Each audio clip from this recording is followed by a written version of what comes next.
Tito capítulo 2, versículos 3 a 5. Tito é uma carta chamada pastoral. Ela ensina como pastores devem pastorear o rebanho de Deus.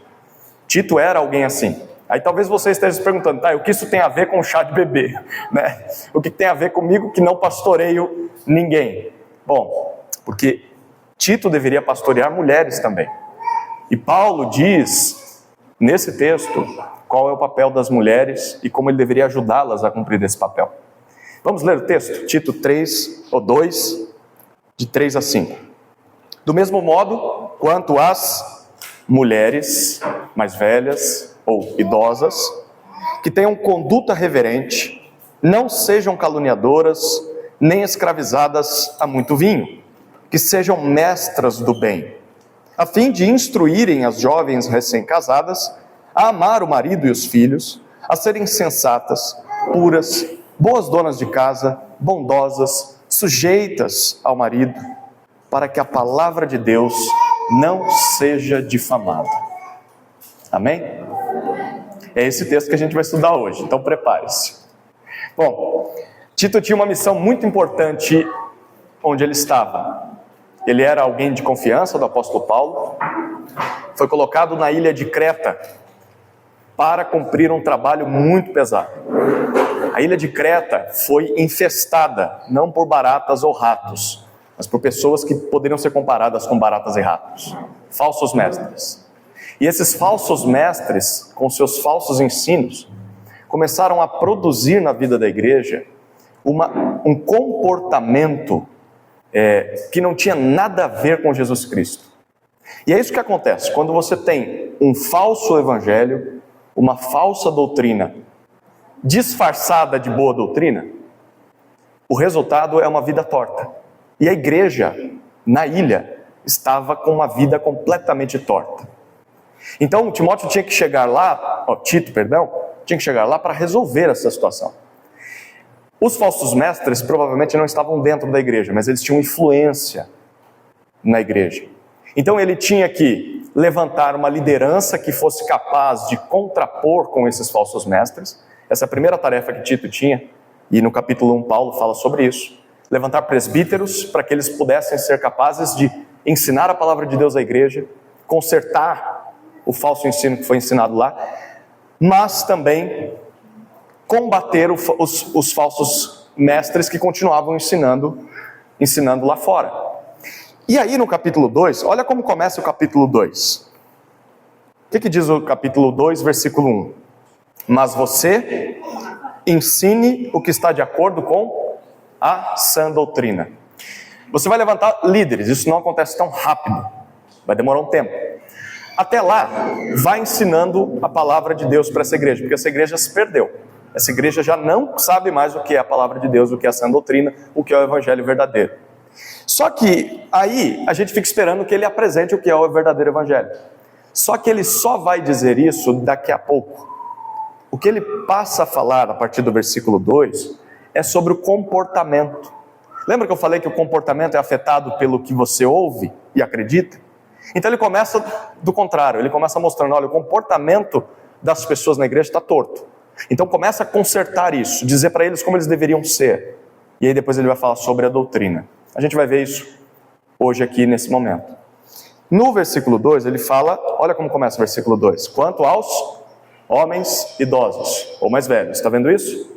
No 3 ele fala do mesmo modo quanto às mulheres idosas. Talvez você esteja pensando, eu não tenho cabelos brancos ainda, isso aqui é para aquelas irmãs que já têm muita experiência de vida, muito tempo aí de jornada. Bom, não é necessariamente isso, porque a palavra que Paulo usa aqui é muito legal. Paulo usa a palavra no feminino, presbíteras. Não quer dizer que a igreja tenha presbíteras como pastoras ou líderes, mas a palavra também era usada para se referir a uma mulher que já tinha muita maturidade, uma mulher mais madura, sábia. Alguém não só necessariamente com muitos anos de vida, porque a igreja também teria presbíteros não necessariamente muito velhos, mas eles precisavam ser maduros, sábios, experientes na palavra e na prática. Então agora ele vai se referir àquelas mulheres que são mais maduras, ou deveriam ser.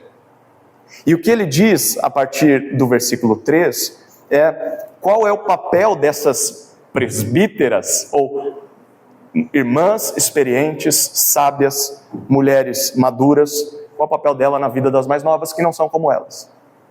Moças, meninas, que ainda não chegaram nessa maturidade, mas que precisam chegar lá.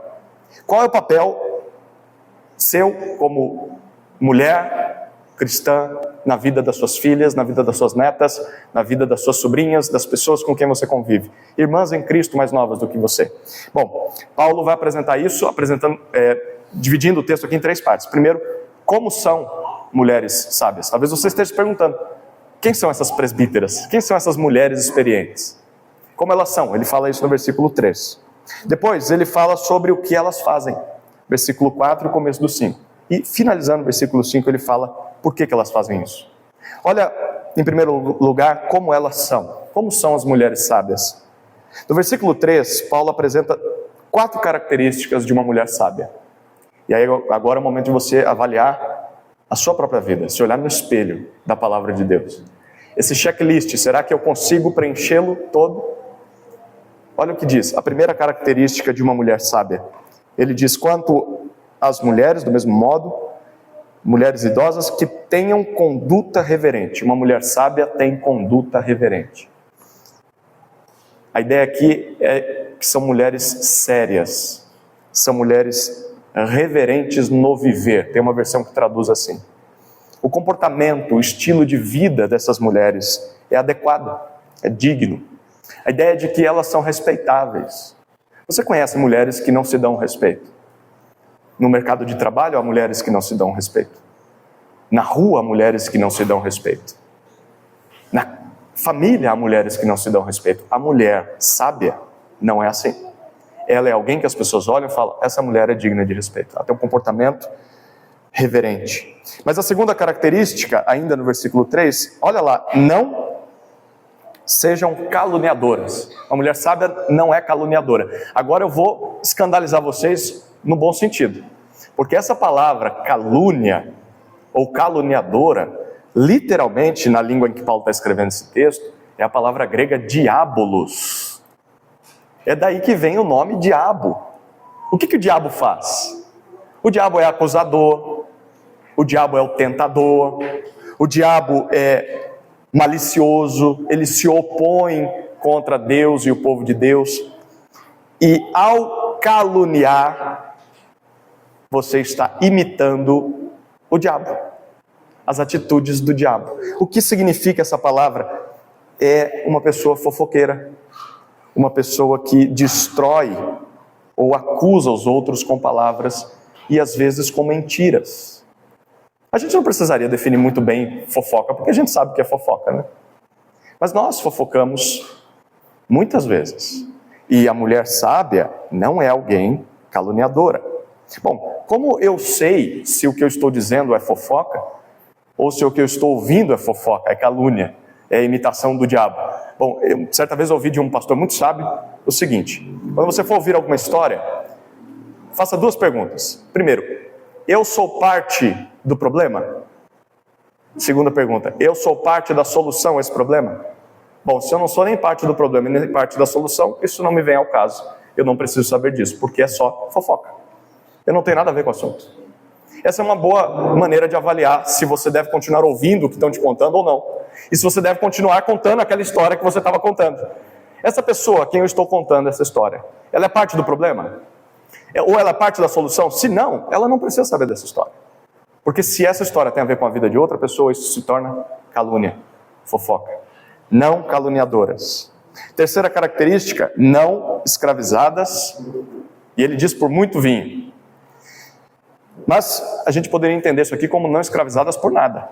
A palavra aqui traz a ideia de estar sob controle, sob domínio de alguma coisa. Ele fala não escravizadas por muito vinho. Mas a gente poderia imaginar qualquer coisa que domine.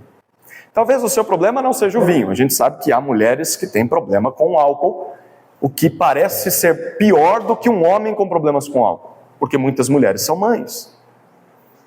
Muitas mulheres têm responsabilidade porque o marido ou se foi, ou também é um alcoólatra. Imagine a mulher que é escravizada pelo álcool ou pela droga.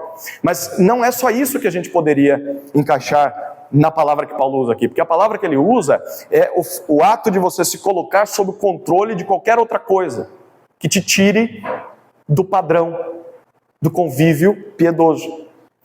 E assim, tem várias coisas que podem nos controlar, várias coisas que podem nos dominar, se tornar um ídolo na nossa vida, tomar o lugar de controle sobre a nossa vida que é só de Deus. Exemplos: emoções podem nos controlar. Quem nunca ficou com tanta raiva que acabou saindo do controle? Quem nunca ficou com tanta mágoa que essa mágoa produziu males em relacionamentos? Porque você está controlada pela mágoa. Quem nunca teve inveja e a inveja motivou suas atitudes, comprar aquele celular, comprar aquela roupa, buscar um padrão de beleza porque você tem inveja do que aquela tem, do que ela conquistou com aquilo, de como as pessoas olham para ela? Muitas vezes sentimentos nos controlam, mas não só sentimentos, pecados nos controlam. Substâncias podem controlar, mas ambições também. Talvez a luxúria, o prazer, controla a tal ponto de que você perde as estribeiras, ignora as responsabilidades, abandona a família, abandona os filhos. O sucesso, a fama é uma boa tentação para nos controlar. Eu sempre sonhei com isso. E aí, para chegar lá, eu estou disposto a sacrificar as coisas, a não cuidar dos meus entes queridos. Talvez até a estabilidade, o sonho por uma família perfeita pode ser um ídolo, algo que nos controle. Por que minha família não é perfeita? Eu quero a família perfeita. E ao custo de ter a família perfeita, a pessoa vai ignorando a própria família que está lá em casa, porque ela é imperfeita. Né? E você tinha que fazer assim, porque você é o marido que tinha que ser perfeito. Você, meu filho, não está cumprindo os meus sonhos de infância. E o sonho por ter uma família perfeita acaba te controlando e você vai esquecendo de viver piedosamente. Então, não escravizadas por nada. Mas tem uma quarta característica, versículo 3 termina: que sejam mestras do bem. Uma mulher piedosa, uma mulher sábia, é mestra do bem. O que isso significa? A palavra aqui é muito legal. É a mesma palavra para professor. Quem aqui é professora? É muito gostoso ser professor, não é? Dá muito trabalho, não dá? Para você dar aula, você precisa ter qualificação. Você precisa saber do que está falando. Não adianta querer ensinar algo que você sequer conhece. Então, a palavra que Paulo usa aqui é alguém que não só tem a teoria, mas também a prática, principalmente na questão da piedade, da sabedoria. É alguém que sabe o que Deus deseja e que também se esforça para praticar aquilo. E essa pessoa, então, está pronta para ensinar aquilo que é o bem, aquilo que é excelente, que é proveitoso, que é apropriado, que é admirável. Esse é o alvo de Deus para as mulheres, para todas as mulheres, sejam elas pequenininhas, sejam elas já vividas muitos anos na história. Para todas as mulheres que creem em Jesus, Deus espera maturidade, sabedoria. É pela sabedoria que elas devem ser conhecidas. Sabe aquela fulaninha lá? Quais seriam as características pelas quais as pessoas te identificariam? Aquela ali é fofoqueira. Aquela ali é barraqueira. Ih, invejosa. Aquela ali, nossa, ninguém aguenta ela na casa dela. Ou, olha, tem os seus defeitos, mas eu vejo nela uma mulher sábia. Eu vejo nela alguém reverente, eu vejo alguém que não calunia, eu vejo alguém que não é escravizada por nada, eu vejo alguém que é mestra, eu posso aprender o que é bom com ela. Você se enquadra nessas características que Paulo colocou aqui? Não responda, não, deixa só você e Deus aí no seu coração. O que falta melhorar, talvez? O que você vai fazer para buscar isso? Como é que você pode crescer nessas coisas? É o que Paulo fala na segunda parte do texto. O que mulheres sábias fazem. Olha o que dizem os versículos 4 e 5. Na verdade, o comecinho do versículo 4.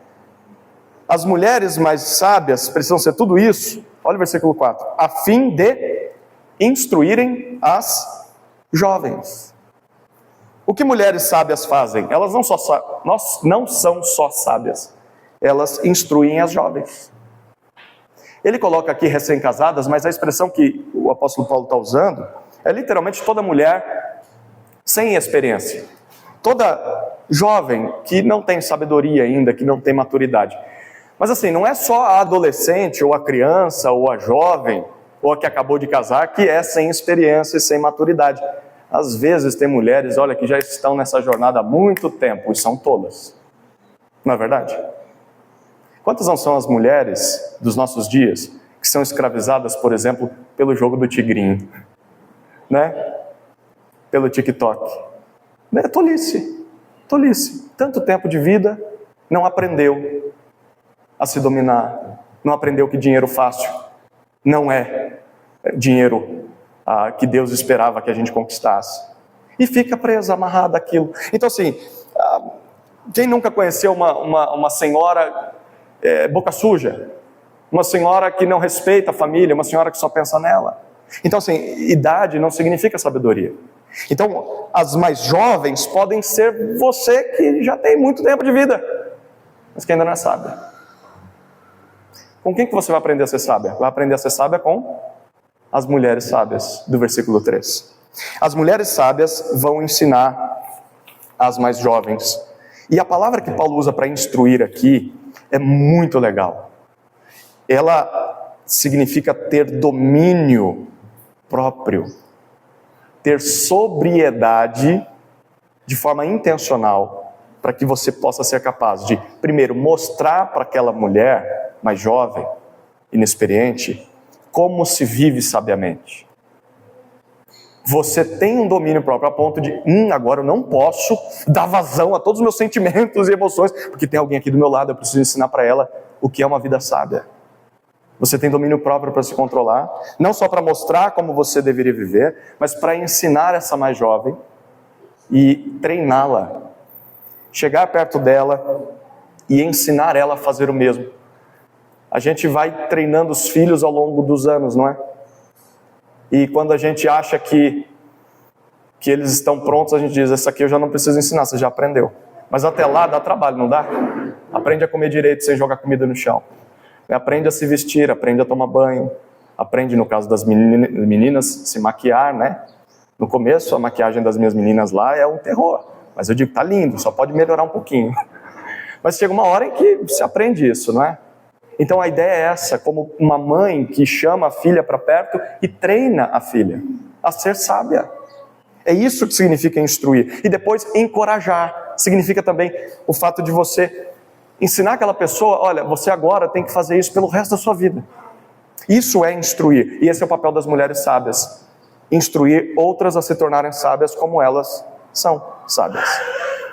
Então se você é sábia, e aí talvez agora é a hora do orgulho aparecer, né? Acho que eu estou enquadrado aqui. Bom, talvez você não seja tão sábia quanto o texto diz, não cumpre tudo, mas olha, eu já consigo perceber algumas características na minha vida.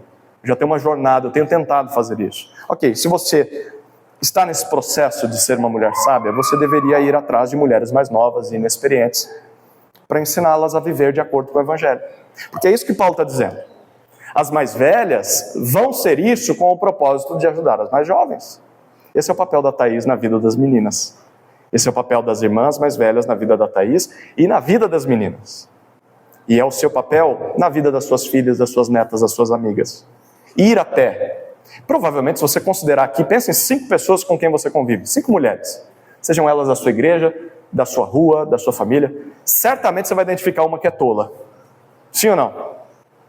Dessas 5, talvez uma dessas esteja disposta a você se aproximar, chamar para tomar um café junta, fazer uma caminhada junta, conversar sobre a palavra de Deus. É isso que Deus espera de você. Intencionalmente, que você invista na vida de uma mulher mais jovem, inexperiente. E se você talvez está se considerando agora alguém que não é sábio, bom, eu não me enquadro nessas qualificações, eu não sou isso aí. Ok, o texto já dá a dica também, você deve ir atrás de alguém que se enquadra. Não fica aí sentada, como diz a música, esperando a morte chegar, né? Você levanta e vai atrás de alguém. Irmã, eu vejo na tua vida maturidade, sabedoria. Como é que você faz para não perder a cabeça e não jogar panela de pressão na cabeça do seu marido? Eu não sei como, eu não aguento, eu não consigo suportar essas coisas. Como que você faz para não abandonar tudo e sair gritando igual uma louca na rua? Quando os filhos te desobedecem. Uma irmã sábia, madura, vivida, vai ser capaz de te instruir. Você deveria procurar ajuda. Não simplesmente ficar reclamando da vida, sem fazer nada para mudar. É isso que Paulo está dizendo. Aprenda com mulheres mais sábias, não fique esperando sentada. O que a jovem precisa aprender? O que uma mulher, nesse processo de formação de sabedoria, precisa aprender? E que a sábia já deveria praticar e já deveria ser capaz de ensinar. Paulo vai dizer, a partir do versículo 4, a segunda parte dele aí. Olha que interessante. Paulo vai apresentar 7 lições que toda mulher precisa aprender para ser sábia. Lições que, se precisam aprender, é porque não sabem. Sim ou não? Você vai para a escola para aprender o que você não sabe. Senão você não precisava ir para a escola. Não é assim? Você vai fazer um curso técnico, você vai fazer uma faculdade para aprender e ter uma graduação de algo que você não tinha. Porque senão, qual o sentido de você estar lá? Eu já sei, não preciso estar lá. Então, se eu preciso aprender, é porque eu não sei. Não é da nossa natureza fazer essas coisas. E agora falando para irmãs, para mulheres, não é da natureza feminina fazer essas coisas. Talvez você vai olhar e falar, não é possível. Isso aqui é tão básico, isso aqui eu achei que eu fazia. Não. Você pode fazer, mas fazer do jeito errado. Pode estar fazendo, mas fazendo do jeito que o mundo diz, não do jeito que o Evangelho diz. O que mulheres precisam aprender? Que só vem por meio do estudo bíblico, vem por meio da observação, olhando outra irmã mais madura, vem por meio do treinamento e do exercício prático, todos os dias, cotidiano, intencional, é um treinamento. Que lições são essas? 7 lições. Primeira, amar o marido. Está vendo o versículo 4? A fim de instruírem as jovens recém-casadas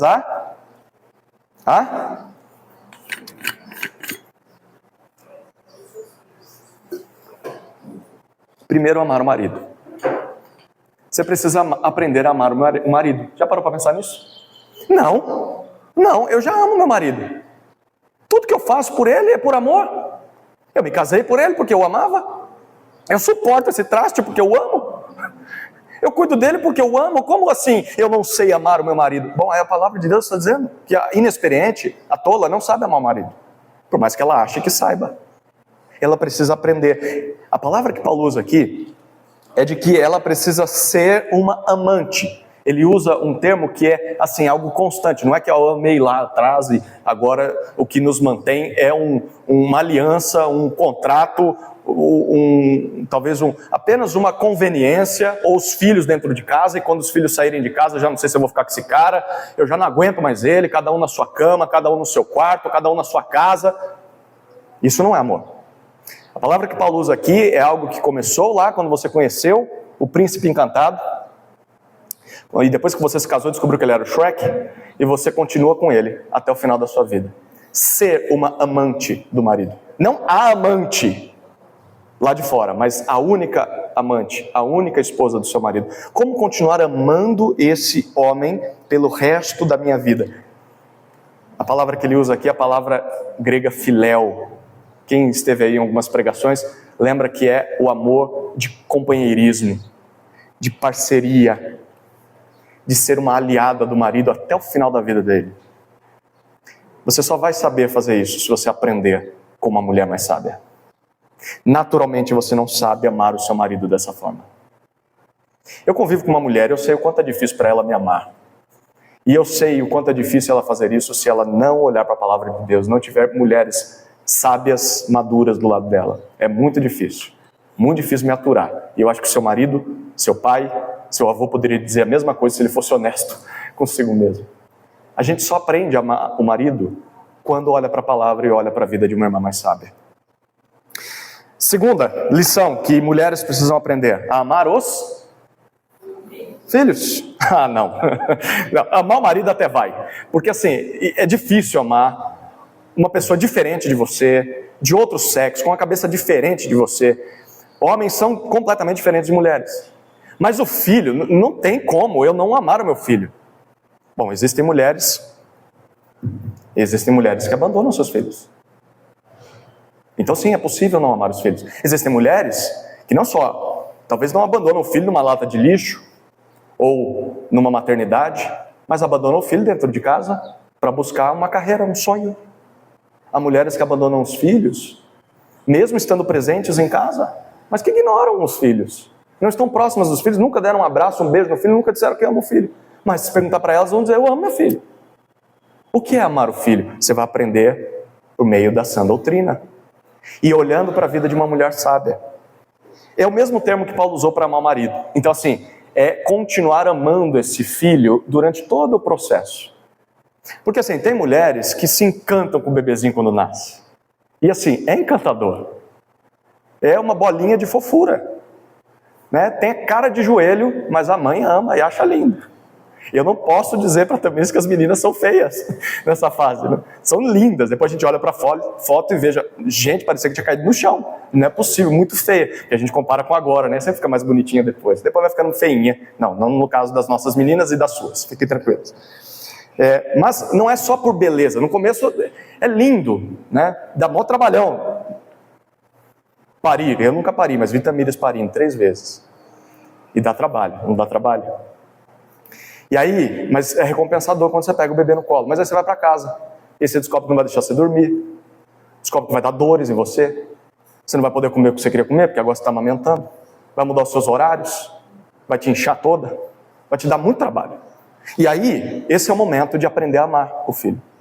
Porque vai ter hora que você vai falar, quer saber, eu vou cuidar de mim. E não é só nessa fase de ser um bebê, é na fase que vai crescendo e agora vai falando, vai peitando você. Não vou fazer. Não vai fazer, você estava aqui dentro. Eu te criei, eu te amamentei, eu troquei suas fraldas, você não vai me obedecer? Isso é um ser humano, ser pecador, que vai se rebelar contra Deus e contra você. Como eu continuo amando meu filho, a minha filha, ao longo dos anos, sem abandoná-lo, sem ignorá-lo? Você aprende, precisa aprender, como uma mulher mais sábia e piedosa. Terceira lição que a mulher precisa aprender, ser sensata. É assim que começa o versículo 5, não é? A serem sensatas. Talvez a sua Bíblia esteja traduzida por alguém moderada, prudente, equilibrada. A palavra significa alguém que tem autocontrole. Alguém sensível. Já conviveu com gente sem noção? Assim, a pessoa fala alto, não percebe que o outro está chorando e chega dando risada, sabe, não tem noção nenhuma. Isso é falta de sabedoria. Mulheres só vão aprender a ser sensatas se tiverem um exemplo.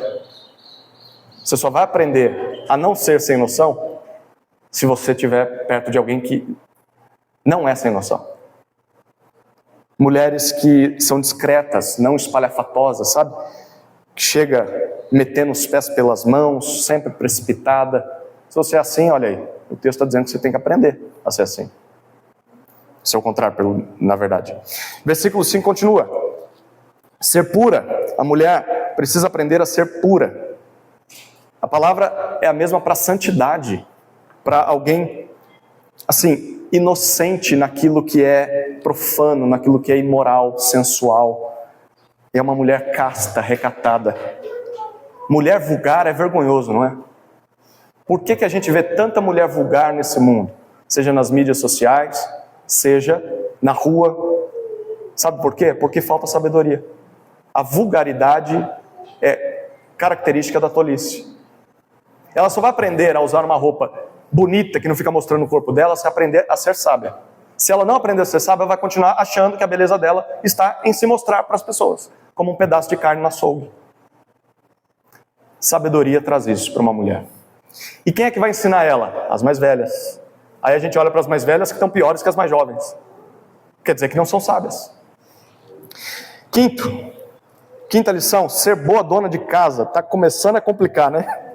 O versículo 5 ele continua dizendo a serem boas donas de casa. A palavra aqui literalmente é uma trabalhadora do lar. Não significa que você vai largar o seu emprego e vai então agora se dedicar apenas à sua casa, porque há muitas mulheres que se fizerem isso não comem mais. Muitas mulheres que são marido, pai, mãe, faxineira, professora, são tudo ao mesmo tempo. Não é isso que Paulo está dizendo aqui, mas a palavra que ele usa é, pense em uma governanta, Que assim, não necessariamente ela faz as coisas, mas ela sabe quem está fazendo, sabe o que está faltando, sabe o que precisa comprar, sabe os horários. É alguém que trabalha pelo bem da casa, que faz com que as coisas aconteçam, que vigia a casa. Eu percebo isso muito em mães. Elas sabem onde estão as coisas. De longe, né? Tá na segunda prateleira do armário naquela gaveta.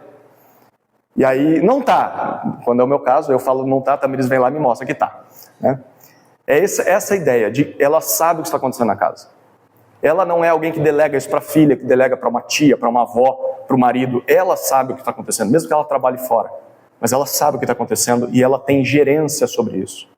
Boa dona de casa, ela só aprende a fazer isso, se ela for sábia. E aí, tem uma sexta lição que ela precisa aprender, a ser bondosa. Termina assim o versículo 5. Ser bondosa, uma pessoa boa, agradável. Ninguém é amável, alegre, feliz, de graça, assim, à toa. Ela aprende a fazer isso. Aprende a ser contente em toda e qualquer situação, com alguém mais sábio. E a última lição, ser sujeita ao seu próprio marido. Agora que o negócio piora, né? Aprender a amar já é difícil. Agora, ser sujeita a esse sujeito é mais ainda. Bom, você só consegue ser sujeita ao próprio marido se você aprender. Aprender com a palavra de Deus e olhando para uma irmã piedosa que se sujeita ao seu marido. Que se coloca voluntariamente debaixo da liderança do marido. A Bíblia nunca deu a ordem para a mulher, a Bíblia nunca deu a ordem para o homem dizer para a sua mulher, você precisa ser submissa a mim. Não tem uma ordem assim na Bíblia. Todas as vezes em que a expressão submissão aparece, é Deus falando com a mulher. Você voluntariamente vai escolher ser submissa. Mas eu faço melhor que ele as coisas. Ok. Mas você vai escolher ser submissa. Por amor a mim. É uma escolha da vontade da mulher. Se ela não escolher fazer isso, ela pode ter o marido mais piedoso, mais amoroso. Ela não vai se submeter a esse marido porque ela não escolheu no seu coração fazer isso. Como que a gente aprende a fazer isso? Com a palavra de Deus. Olhando para o papel que Deus deu para o homem e para a mulher e se submetendo ao que a Bíblia diz. Só se aprende assim quem se dedica a aprender. Só é submissa quem se dedica a aprender da palavra. Senão, não será. Bom, então, para ensinar é preciso praticar. Primeira coisa. Se você é mulher e olha e fala, eu preciso aprender essas coisas. Busque isso. Busque praticar essas coisas. Mas se você não pratica ou não sabe como fazer isso, é porque você precisa aprender. Então você precisa procurar alguém que saiba. Busque uma irmã madura, experiente. Preciso de ajuda nessa área. Me ajuda, por favor. E se você já tem buscado isso, você precisa ensinar. Eu talvez não seja assim tão boa dona de casa, mas olha, eu aprendi bastante na minha vida a lutar contra a impureza. Aprendi a ser pura. Ok, então você agora procura uma irmã que você percebe que tem muita dificuldade nessa área e começa a se aproximar dela, tentar ajudá-la nessa área. Deus te deu essa tarefa. A mais velha é sábia para poder ajudar a mais nova. Chegamos à última parte, eu sei que vocês devem estar com fome, né? E no versículo 5, Paulo termina o argumento dele dizendo por que mulheres sábias fazem isso. Por que elas são sábias e investem na vida de moças e mulheres não sábias. Olha como termina o versículo 5. O que diz? Para que a palavra de Deus não seja difamada. Aqui está o propósito de todo o processo. A palavra difamação aqui é a mesma para blasfêmia. Blasfêmia significa falar mal de algo, insultar aquilo, caluniar aquilo, amaldiçoar aquilo. Perceba o que Paulo está dizendo aqui. Quando mulheres cristãs, elas não buscam viver sábio.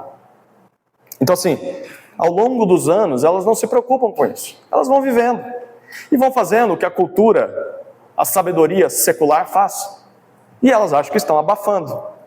Não, é isso mesmo. Eu agora sou empoderada. O lugar da mulher é onde ela quiser, ela faz o que ela quiser. E ela vai vivendo, só que aí você vai olhando para a vida dela, é uma vida de tolice.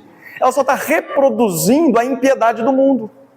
Quando uma mulher, ela não busca o viver sábio, uma mulher cristã, Ou quando ela, mesmo buscando viver sábio, ela não se preocupa com outras, ela não quer ensinar outras jovens, ela sequer se preocupa com outras, só pensa nela.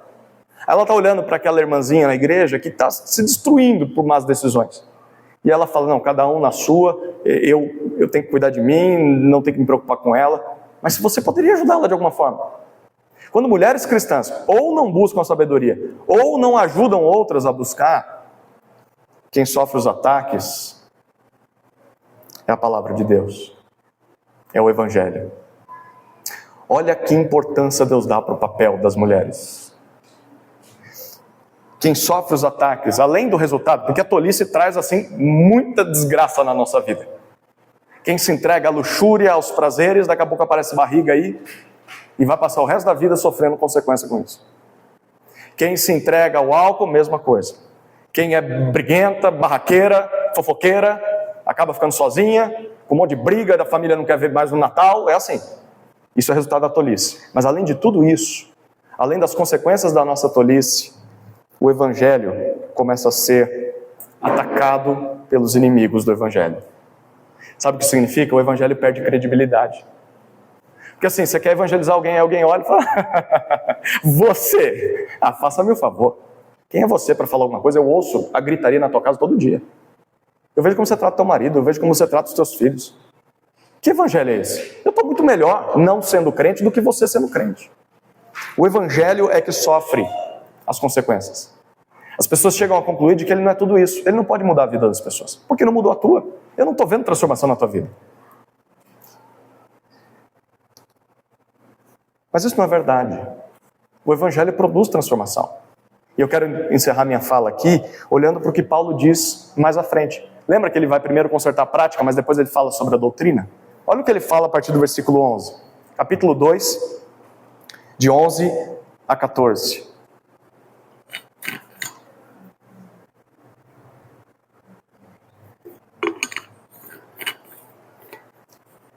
Por que todos fariam isso? Por que as mulheres fariam isso? Olha o que ele diz no 11. Porque a graça de Deus se manifestou, trazendo salvação a todos os homens e mulheres, todas as pessoas que creem. Versículo 12. Ela nos educa ou nos ensina para que, renegadas a impiedade e as paixões mundanas, vivamos neste mundo de forma sensata, justa, piedosa, aguardando a bendita esperança e a manifestação da glória do nosso grande Deus e Salvador Jesus Cristo. Ele deu a si mesmo por nós, a fim de nos remir de toda iniquidade e purificar para si mesmo um povo exclusivamente seu, dedicado à prática de boas obras. O que Paulo diz no versículo 11 é que a graça de Deus que nos salvou, olha o que ele diz no 12, nos ensina, nos educa. O pessoal da área da educação aqui, a palavra que ele usa é paideia, é educar desde o comecinho e levar alguém a aprender. Eu vou ensinar essa pessoa até que ela tenha entendido e praticado o que eu ensinei. A graça de Deus que nos salva, ela nos ensina a fazer o quê? Olha o versículo 12. A renunciar o pecado. A negar o pecado, a dizer, eu não quero isso, eu não aceito o pecado na minha vida. Eu não vou permitir que ele tome espaço na minha vida. As paixões mundanas, a impiedade, uma vida sem Deus. A graça nos ensina a abrir mão disso. E, ele diz no versículo 12, a viver de forma sensata, justa e piedosa. De outra forma, ele poderia estar dizendo, viver de forma sábia nesse mundo. Aí, versículo 13, ele diz, olhando para a eternidade, olhando para o retorno de Cristo, é lá que está a verdadeira recompensa. Talvez seu marido, seu filho, nunca reconheça que você está amando eles. Talvez as pessoas não vão te dar um tapinha nas costas e dizer, olha que mulher sábia você é. Nós te agradecemos a Deus por ter você ao nosso redor. Talvez as pessoas nunca vão fazer isso. Mas se você olhar para os seus deveres, esperando recompensa terrena, você nunca vai cumprir os seus deveres.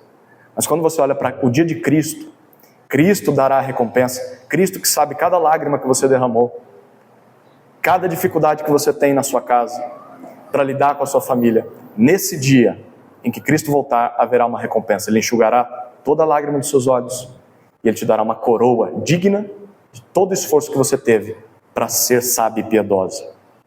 É para lá que a gente deve olhar, e a graça nos ensina a olhar para lá. E aí o versículo 14 diz o que possibilitou tudo isso. Olha o que ele diz, Jesus se entregou para nos remir ou nos redimir e nos purificar como parte do seu povo, para sermos, termina o versículo 14, zelosos, dedicados ardentemente à prática de boas obras, a uma vida piedosa, sábia. Em outras palavras, se você foi alcançada por essa graça salvadora, é cumprindo esse texto que você demonstra gratidão a Deus. Deus, eu não merecia nada disso. Como eu posso demonstrar gratidão? Sendo uma mulher sábia que ensina mulheres a serem sábias.